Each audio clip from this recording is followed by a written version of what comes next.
নববর্ষ বরণ বা 31st নাইট উদযাপন ইসলাম ঠিক কি কি কারণে নিষেধ করে? নতুন ইংরেজি বর্ষ শুরু হচ্ছে, এতে একজন মুমিন ব্যক্তির কি করণীয় হতে পারে যদি আমাদেরকে কিছু বলতেন। দেখুন, একেবারে স্পষ্ট করে যদি বলতে যাই তাহলে যে কথা বলতে হবে তা হলো, নতুন কোন বছরের শুরুতে কোরআন হাদিস আমাদেরকে বিশেষ কোনো কিছু করার নির্দেশ দেয়নি। একজন মুসলমানের শিডিউল এতটাই ঠাসা যে সকাল সন্ধ্যা উঠতে বসতে, বের হতে, প্রবেশ করতে, খেতে, উপার্জন করতে, নিতে দিতে সর্বাবস্থায় আল্লাহ রাব্বুল আলামিনের জিকির এবং দোয়ার শিক্ষা তাকে দেওয়া হয়েছে এবং এর মাধ্যমে আল্লাহ তাআলার সাথে বান্দা কানেক্টেড হয়ে থাকেন। এর মাধ্যমে বান্দার আখিরাত সে বিল্ড আপ করে থাকে, এর মাধ্যমে তার দুনিয়ার কাজ বারাকাপূর্ণ হয়ে থাকে। আর সেই কারণে বান্দার সে সমস্ত শিডিউল যে কাজগুলো আছে, আমলগুলো আছে, সেগুলো করার পর আসলে অন্য কোনো ধর্ম, বর্ণ বা অন্য কোনো জাতির বিভিন্ন সংস্কৃতি, যেই সংস্কৃতি থেকে একজন মুসলিমের অন্তত নেওয়ার কোনো কিছু নেই, সেই রকম কোনো কিছু একজন মুসলমান ধারণ করার কোনো নির্দেশ ইসলাম তাকে দেয় না। একটি বছর শেষ হচ্ছে, আরেকটি বছর আসছে, সুনির্দিষ্ট করে বলতে গেলে কোরআন হাদিস থেকে আমাদেরকে এই জন্য কোনো কিছুই করার কোনো নির্দেশনা দেয়নি। বড় জোর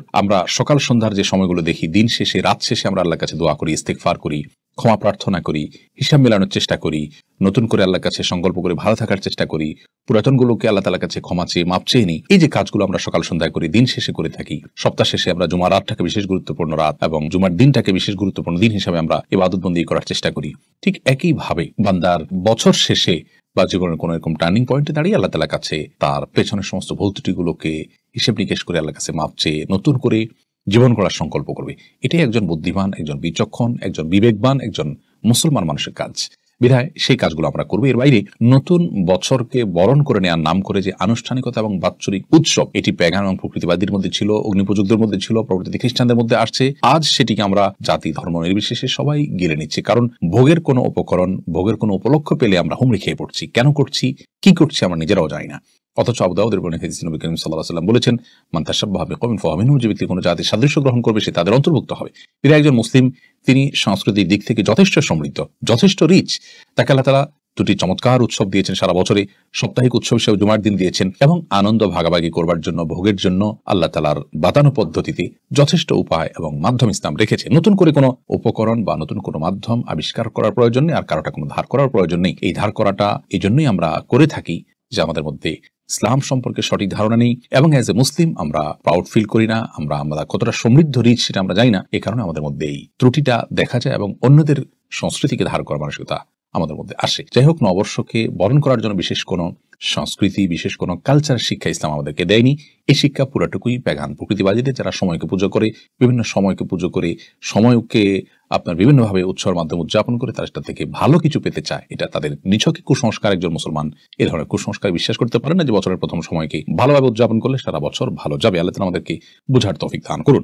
এরপরের প্রশ্ন হলো, নববর্ষ বরণ বা 31st নাইট উদযাপন ইসলাম ঠিক কি কি কারণে নিষেধ করে? প্রশ্নটি খুবই সুন্দর এবং চমৎকার। কারণ হলো, আমরা অনেকে মনে করি যে 31st নাইট বা জাতীয় সংস্কৃতিগুলো আছে, এগুলো আসলেই হুজুররা, আলেম ওলামারা আমাদেরকে সাবধান করেন, সচেতন করেন, এগুলো বিরোধিতা করেন। এই বিরোধিতা বোধহয় কথার কথা, এ বোধহয় যৌক্তিক কোনো গ্রাউন্ড নেই। এই জন্য প্রশ্নটি খুব ভালো লেগেছে আমার কাছে যে ইসলাম ঠিক কি কি কারণে নিষেধ করে। আমরা পয়েন্ট আকারে যদি বলতে চাই, প্রথম পয়েন্ট হলো যে ইসলাম একজন মুসলমানের উৎসব এবং তার আনুষ্ঠানিকতা, তার সংস্কৃতি, এগুলো সবগুলো ঠিক করে দিয়েছে এবং ঠিকটা আল্লাহ রাব্বুল আলামিন স্রষ্টা তিনি করে দিয়েছেন, যার কারণে সেগুলোতে যে বৈশিষ্ট্য দেখতে পাবেন, সেগুলোতে যে আপনার ভালো দিক দেখতে পাবেন, মানুষের বানানো নিজস্ব উৎসবের যে সমস্ত উপলক্ষগুলো সেগুলোতে সেটি পাবেন না। ধরুন, 2 ঈদ আল্লাহ তাআলা আমাদেরকে দিয়েছেন, 2 ঈদের মধ্যে ত্যাগ আছে এবং ভোগ আছে এবং আত্মিক আনন্দ আছে। এই আত্মিক আনন্দ বা রূহের আনন্দটা এবং মানবীয় প্রকৃতির যে আনন্দটা, আসল নির্মল আনন্দ যেটাকে বলা যায়, সেটা কিন্তু মানুষের বানানো এই সমস্ত ভোগবাদী দিবসগুলোতে নেই। 31st নাইটের কথাই বলুন, কি আছে এখানে? এখানে আছে হলো যে প্রথম মুহূর্তটাকে বিশেষভাবে আপনার আতশবাজি, আনন্দ ফুর্তি করে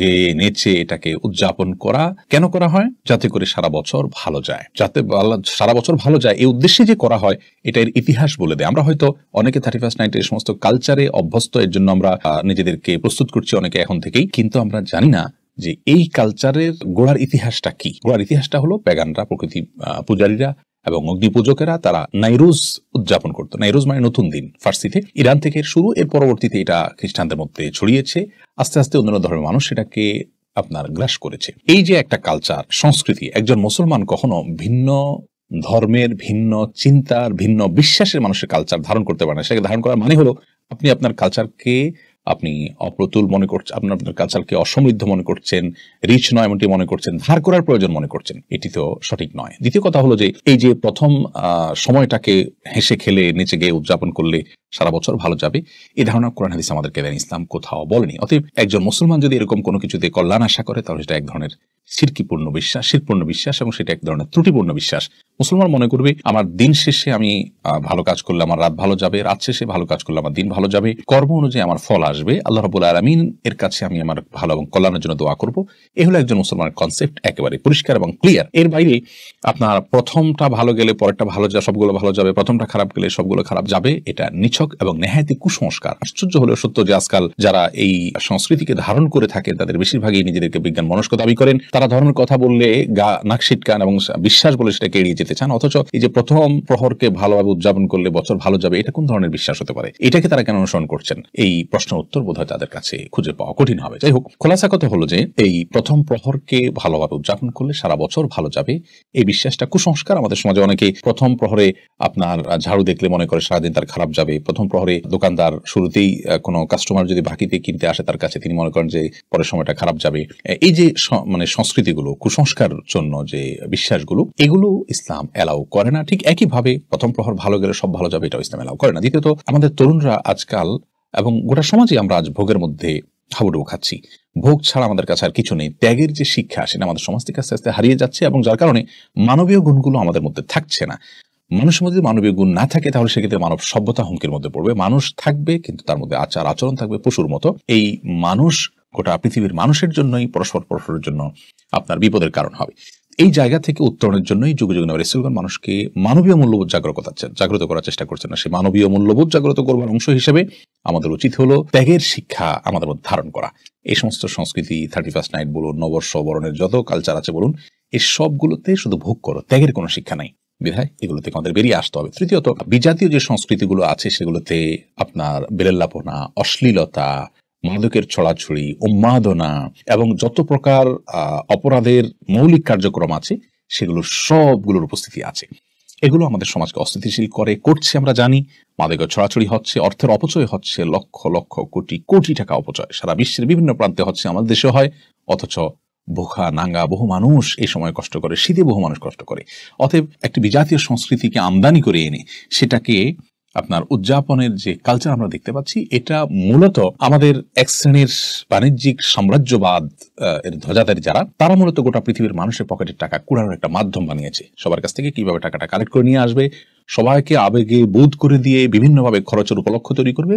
আলটিমেট বিজনেসটা তাদের হবে। বড় বড় 5 স্টার হোটেল বলেন, বড় বড় অন্যান্য প্রতিষ্ঠানগুলো বলেন, তাদের এখানে million million billion billion dollar বাণিজ্য। এর মাধ্যমে এই মৌসুমে তারা উপার্জন করে থাকেন সাধারণ মানুষের মধ্যে আবেগ উতরে দিয়ে।